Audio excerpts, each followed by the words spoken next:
I'll try. Hello, everyone. Well, this is another interesting story from the Les Sables d'Olonne agglomeration Vendée Marina. Not exactly Golden Globe, but a really fascinating project, and I'm sure it's all about adventure. And we figured some of you might be interested in this. So what we got here is effectively a very interesting Open 60 with Norbert on board, and it's called Antarctic Lab, and he's about to set off on a 34,000 mile journey around the world, solo, non-stop, unassisted, and it's a figure of 8. It's basically going up through the Northwest Passage, and then down the west coast of America, and then around Cape Horn, under Cape Town, and under Australia, around Cape Horn a second time, and then back to Les Sables d'Olonne. So we're going to spend the next 15-20 minutes just going through, meet Norbert, and try and explain the boat. I come aboard, Norbert. Yep. Thanks. Fantastic. Good to catch you. Eh? Yeah. Good luck on Sunday. So tell us a little bit about the project and what's happening and how it all evolved. Yeah, the project came up quite with an idea to develop some new materials for the nautism, means volcanic fiber. The fiber what we tried to develop since 9 years now. And in the end, like it always is, you start to be successful with a product, with material in our case, and you think, what could we do? And in the end, it ended up in I agree, quite a little bit of strange idea to go for 1.5 Vendée Globe and do a real circumnavigation under the rules of the Vendée Globe, means single-handed, non-stop, without assistance, and go first to the Arctic waters, Northwest Passage, then down to the Southern Ocean, make a loop around the Antarctic, and back to Les Sables d'Olonne. Quite a voyage, and I know like the boat is fantastic. It looks like a volcano. I mean, we're on board now, and it reminds me very much of what's going on in Hobart in Hawaii right now. So certainly looks spectacular, and it is like a volcanic fibre it's made of. How does that work? It's right. Yeah, we try to stay identical also with the design, with the branding. Volcanic fibre means is you shred volcanic rocks, then you mill it very, very fine, make an analysis, and then make a melting process the same as you do it with the glass, and at the end of the day you get direct drawings, in our case around 100 techs, and with these direct drawings you do all the webbings or UDBX, whatever you need to produce a nice and proper laminate massive or a sandwich laminate. Yeah, fantastic. And she's not here at the moment, but your partner Marion was involved with the design of the boat, right? Yeah, she is in the end the architect of the boat, together with one French friend what she has, Vincent Libeli, and they both did the architecture after I was ready with the design and the ideas of a boat, how it should be built, which details it should have to go to the icy waters, and also to the doldrums, and again to the icy water, and again to the doldrums, and back to Les Sables. A little bit different than Vendée, but the whole boat is fascinating. It's designed around an Imoca rig and an Imoca keel, right? That's right. Yeah, we tried to respect the Imoca rules wherever it was possible, and in generally there are just two things which are difficult regarding the rules. One of them is the third daggerboard, what you can see here on deck, and the sense of the third daggerboard is to protect the keel fin from ice, from floating ice, from crawlers. And then, of course, the keel construction is a canting keel, but it's like the older systems was, is very massive welded construction, but from the same company, from AMPM, which does the new Imoca keels under the latest rules. Yeah, fantastic. Okay, so it looks like, besides the fact it's black and volcanic, it looks like a traditional Imoca. Fantastic sort of systems and so on. What other parts have you done to simplify it, or is it still got the same control systems and things like that, or how would you term it? Is it a competitive Imoca 60 or 60, or is it? From the shape and from the technology, surely. From the weight, not. Because you can imagine, if you go to the Northwest Passage, if you try to go through the ice, the boat has to be a little bit different regarding dimensions. And this boat has also a hull in the hull, so that means we have a massive structure inside with 73 watertight compartments. Wow. And that should 73. give 73. That means every frame compartment is watertight. The biggest one is close to 100 liters. That means if you really break the hull because of a massive ice, what you cannot be averted, then always just one compartment floats and the rest stays watertight. And the same, for example, for the rudders. Of course, it's also a lifting rudder system, but the shafts are a little bit more massive, so that you're also able to hit some small crawlers without damaging the whole construction. Yeah, that's pretty massive engineering. It actually looks a little bit bigger than, Yeah. than a Bondi boat. We try to always to say, okay, what is the perfect performance, and then how have we to perform the performance to be stable enough? Yeah. Actually, I don't know whether you know, but I've spent the last 23 years nearly every summer in Antarctica, and I must admit, the first time I heard about your plans going down south of the ice or north to the ice, I thought, what? But you can see there's a lot of interesting aspects to cope with the ice, eh? Yeah. No, I think that is really important to me to say that we are not some strange team which say, okay, let's make a funny adventure now. We really tried to respect every aspect, and I also was in contact with Canadian people, which has a lot of experience, and French people, which was there, for example, on Tara. And in the end, we tried to prepare the boat in a way that if you go there under open conditions, it should be fine. If it's closed, if it will not open, or if an ice press, no boat would get through. You have to stop and go back, exactly. And that's the reality. I must admit, being our office is only 150 metres away, and watching the whole thing over the last sort of 3 months, very impressive, and it is well thought out. So it's going to be a fun ride. Okay, so we'll jump down here and have a look. Wow, very much an open 60. All pretty cool. So, what's your favourite part about the boat? What really? I mean, there is not really one part what I like most or not. In the end, it was able for us to build a very compact and strong boat, which also respects a minimum of comfort. And you will see it when we're down inside. We really tried to keep the boat shape optimized regarding weight and wet surface. And this is not comfortable, of course not. But then the navigation with the fixed rooftop, with the windows inside, so on, we really tried to respect that you are around half a year or maybe 7 months on board. And for this time, you also have to have the option to live a little bit more comfortable. And you're creating a new record. This is a new sort of track for a record. I'm always very careful. It is an attempt, and if it works, of course, then I would be the first skipper which was able to do a race like this, or let me say a record attempt like this. But I'm also a real realist, and I know that there are many big stones or maybe ice cubes on the way, and I have to see how I can handle that. Yeah. And so, have you tell us a bit about your sailing background. The background is I started 22 years ago with the extreme sailing, then did around the world like everybody starts. Then I was non-stop around Antarctica, then I did some transat races, and then 2 times the Vendée Globe. And we also built the first prototype of this 60-footer with 16 foot, so means only 4.90 meters. And I sailed it from here to the Spanish coast, and then my son did 3 records across the Atlantic with this small boat.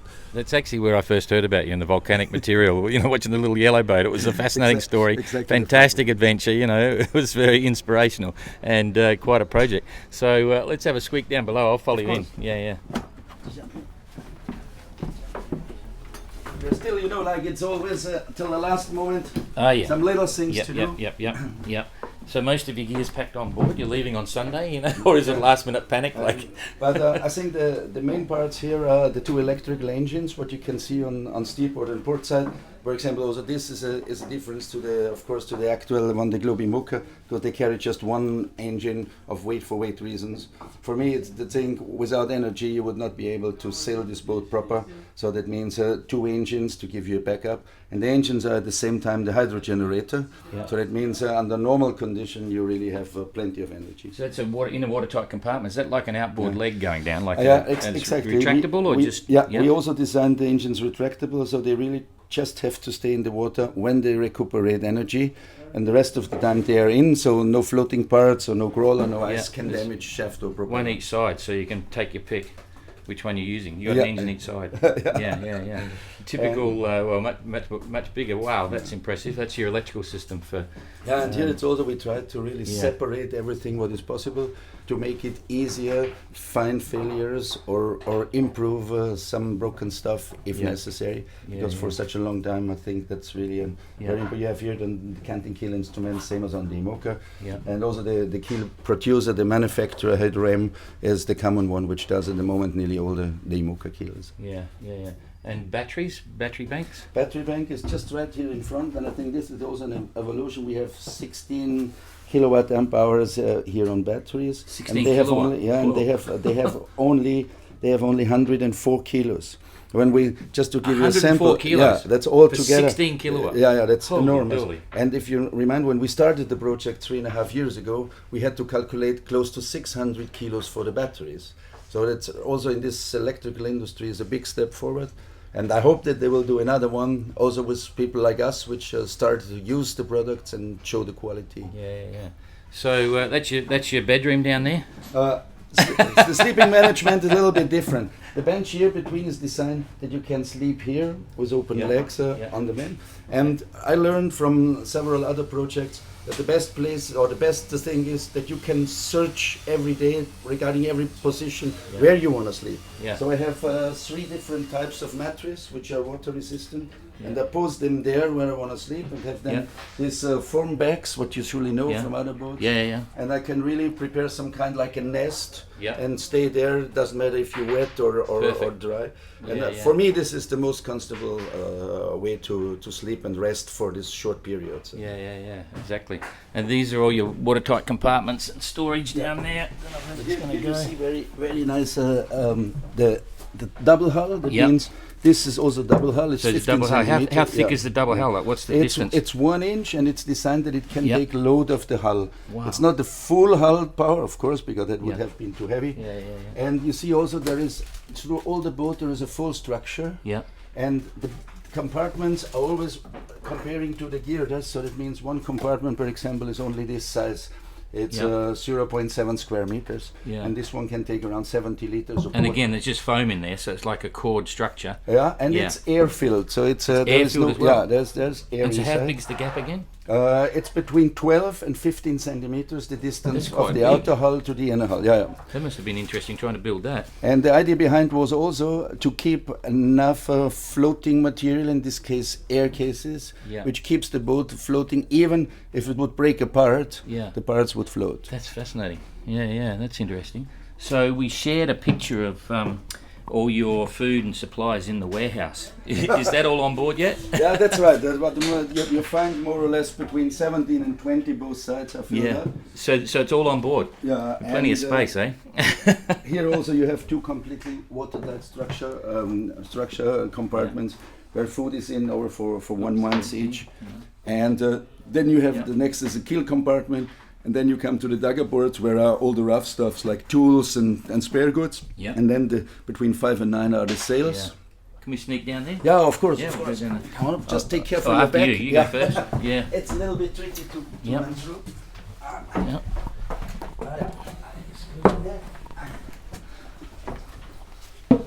That's right, I'll stay here and film from here. That's okay.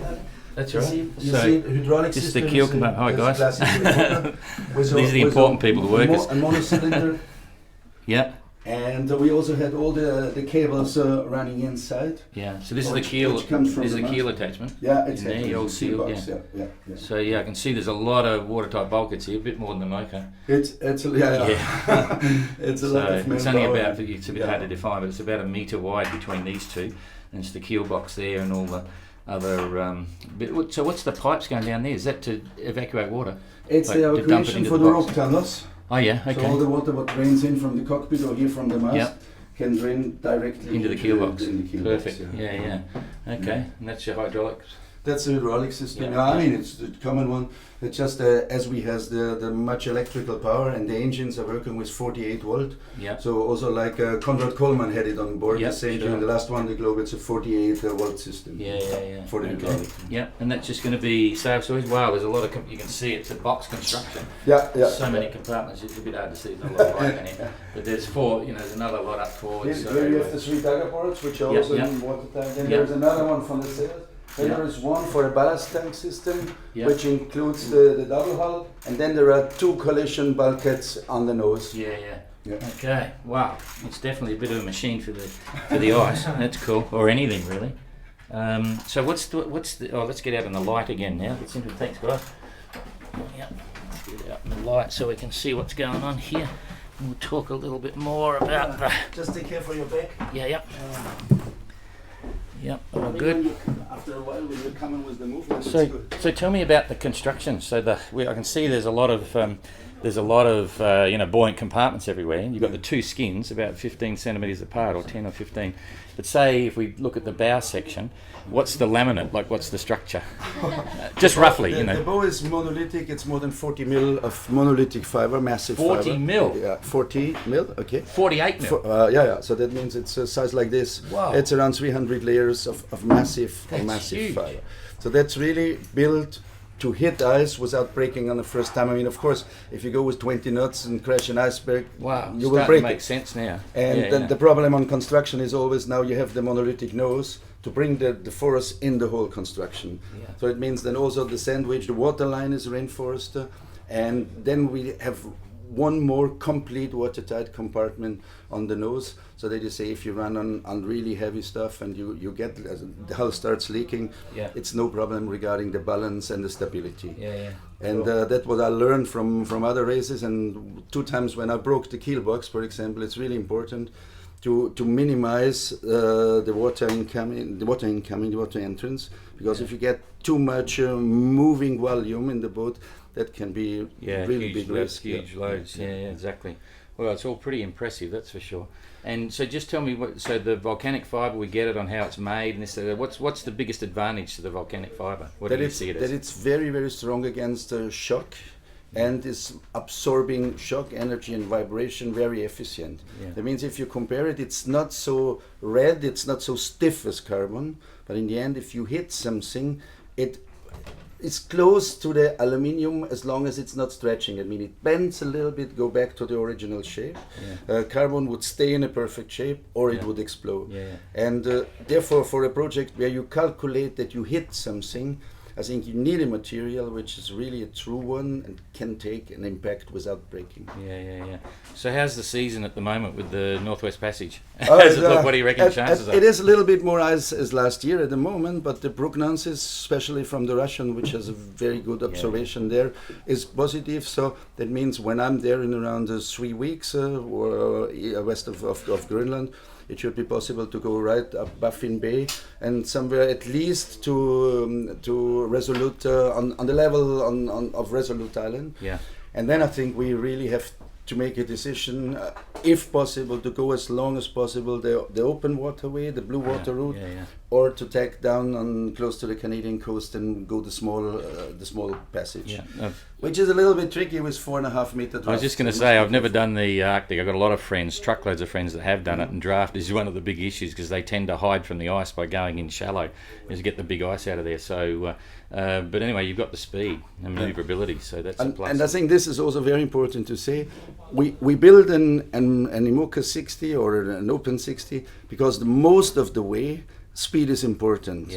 But it's completely clear for all of us that in the Northwest Passage, speed is a secondary part. So because if you speed up there, you surely will break everything. Well, you've done everything. There's a lot of risk minimisation here, so it's very sensible. I can imagine a lot of people that don't get this in-depth look would think, what, a MOCA 60 in the ice? You're kidding me. But this is not your average MOCA 60, so going to be interesting. What's the easiest way for people to follow you on the voyage? We have the website of the Antarctic Lab, so that means if you do Ant-Arctic-Lab, you will have us, including the tracker, and also on the Innovation Yachts page, and most of our partner pages, you're routed to the tracker and to the homepage. Yeah, fantastic. Tell me about Innovation Yachts. Is that a company you set up just for this, or it's building other boats as well? When we started to produce our first prototype, we said, okay, that has to be a shipyard, which more or less mirrors what he's doing. And we also thought that we have to make a real company which says we work with volcanic fiber and nothing else. And that was finally Innovation Yachts. So you're going to look at building other boats as well, hopefully. Of course, I mean, there's always also a commercial idea behind, but I think now at the moment everybody's concentrated on the project, and I think it would be a real cool thing if everything works proper, of course with problems, but in the end successful. Hey, it's an adventure. They all have an unknown outcome. So, and just one last question. When did you start the project? Like as in not lay the keel, but start on the hull? How long did it all take from... We needed 2 years for the real hull building, so that means for the boat building, and 3.5 years to run the whole project from the first contact with partners now to the departure. Yeah, cool. Okay, that's fantastic. Thanks, Norbert. That's really good. I'll shake your hand, Pleasure. Yeah. and I'll just wander around on deck and give you a long range perspective. It looks good. I'll be thinking of you banging and crashing up here, so makes the blue water bit look easy. Eh? But it's a fantastic boat. It's a real machine. So anyway, I'm sure people will be interested in the insight. So I'll get out here again, and we'll have a bit of a long distance. Yep, everything. This box kills most of the people. Yeah. Normal runways here, but if something stands here, many people runs down under. Yeah. Oh, we used to little boats. This is a big boat with a lot of specialised gear, so looks fantastic. That's massive rudders. Put your hand on the rudder, Gingy, just to show them the perspective. Just go right down on the tiller arm there. Just there. That'll do. Yeah, the rotation massive. construction is very massive. Yeah. The size and the shape of the blades, it's a classical Open 61. So we just compared a little bit the shaft to the weight of the boat and. What do you reckon the all-up weight of the boat is? In the end, when we leave here, including all the stuff what is inside, we will be around 14 tons. 14 ton, yeah, that's not bad, eh? Yeah. And I mean, it's even impressive. food is nearly 700 kilos with all the private stuff. And Yeah. so I'm gonna try and get up here. Oops, there you see. Okay. How long do the journey? 6 to 7 months. Wow. It's, Maybe I come back with your. Hey, and I think we're thinking you might cross the GGR fleet at one stage. Maybe, yeah. On the second loop or whatever it is. When Yeah. you go It Cape could Horn be the second time. after the Cape Horn, maybe on the way back home. Yeah, we'll keep an eye out. We'll put you on the tracker if you're getting close and say, hey, Norbert's here. So I'm just going to have a wander around here. Stay there, Norbert, and I'll just give a size perspective because sometimes it's up close. So yeah, it's a big, powerful boat, eh? Big, powerful boat designed for ultimate survival and quite different. Amazing paint job too. Huge carbon fibre boom, typical Amoca rig. So it's going to be interesting to watch. Could be a quick trip around the world, but it's not your average boat by any stretch of the imagination. So got the comms up here, very simple, the 3 dagger boards. One's to clear the ice on the keel, that centre one, and that's it.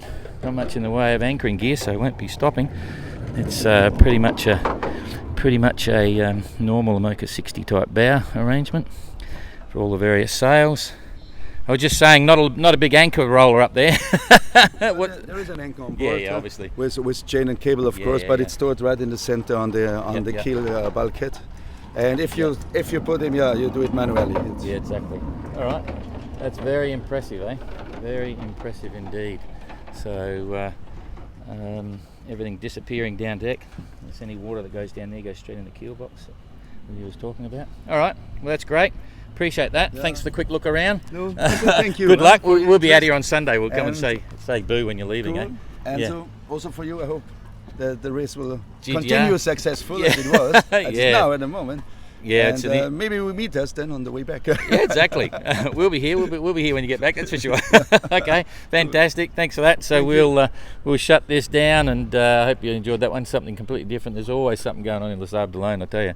And it's good to see that our fleet's having fun there. We'll probably do another live on Saturday, a simple one with the internet working and streaming instead of those staggers we had the other day. Thanks for that. See you later. Bye.